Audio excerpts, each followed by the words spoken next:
আসসালামু আলাইকুম। আজকে আপনাদের জন্য নিয়ে আসলাম লোটে শুটকি দিয়ে টমেটো ভুনা। তো দেখুন আমি লোটে মাছগুলোকে কীভাবে নিয়ে নিয়েছি, একেবারে ভালো করে পরিষ্কার করে সিদ্ধ করে নিয়েছি যেন কাঁটা থেকে মাছগুলো খুলে খুলে আসে। চলুন তাহলে এই লোটে শুটকি দিয়ে আজকে আমি টমেটো দিয়ে ভুনা করব। এত যে টেস্ট হবে, খুব ভালো লাগবে খেতে, আপনারা এভাবে ট্রাই করবেন।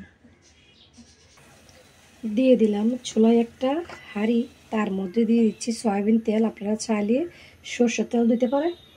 তেলটা গরম হয়ে গেলে দিয়ে দিব বেশি করে পেঁয়াজ কুচি, তার সাথে দিয়ে দিব থেতলে রাখা রসুন কুচি। এই রসুনটা বেশি করে দিবেন, শুটকি মাছের রসুনটা বেশি করে দিলে খেতে ভালো লাগে। দিয়ে দিচ্ছি কাঁচামরিচকে এভাবে কুচি করে যেন একসাথে মিক্স হয়ে যায়। এখন পেঁয়াজ রসুনগুলো একসাথে ভাজা ভাজা হয়ে যাওয়ার পর দিয়ে দিব আমি এখন টমেটো কুচি। ভালো করে ভেজে নেব পেঁয়াজের সাথে, তার সাথে দিয়ে দিব একটু লবণ। দেখুন টমেটোটা এরকম ভাঙা ভাঙা হয়ে যাওয়ার পর একেবারে দিয়ে দিব লাল মরিচের গুঁড়ি। এই শুটকিটা কিন্তু ঝাল ঝাল না হলে স্বাদ নাই, ভালো লাগে না। হালকা করে জিরার গুঁড়ি আর হলুদের গুঁড়ি একসাথে সব কিছু ভালো করে ভেজে নেব। আবার যত বেশি চুলায় রেখে আপনারা কষাবেন, এভাবে ভাজতে থাকবেন, তত বেশি কিন্তু শুটকির স্বাদটা বেড়ে আসবে। দেখুন ভাজতে ভাজতে তেলটা বেশি আসবে। তারপরে দিয়ে দিবেন শুটকিগুলো।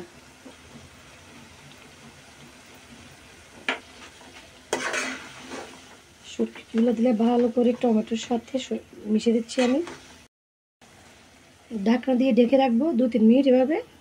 এবং 2 মিনিট পর চলে আসলাম। তেলটা একেবারে বেশি বেশি আসছে।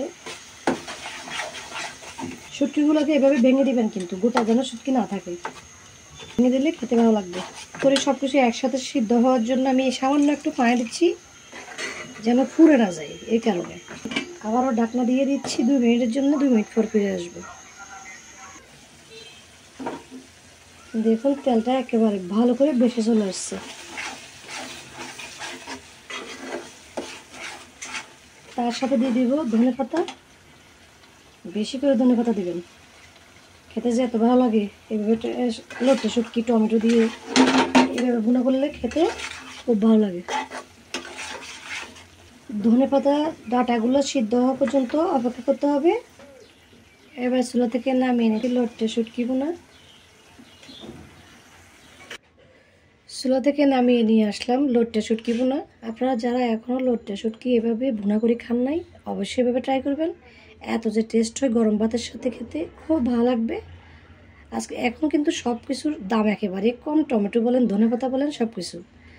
আজকে রেসিপি তাহলে এখানে শেষ করে বিদায় নিচ্ছি। সবাই ভালো থাকবেন। আল্লাহ হাফেজ।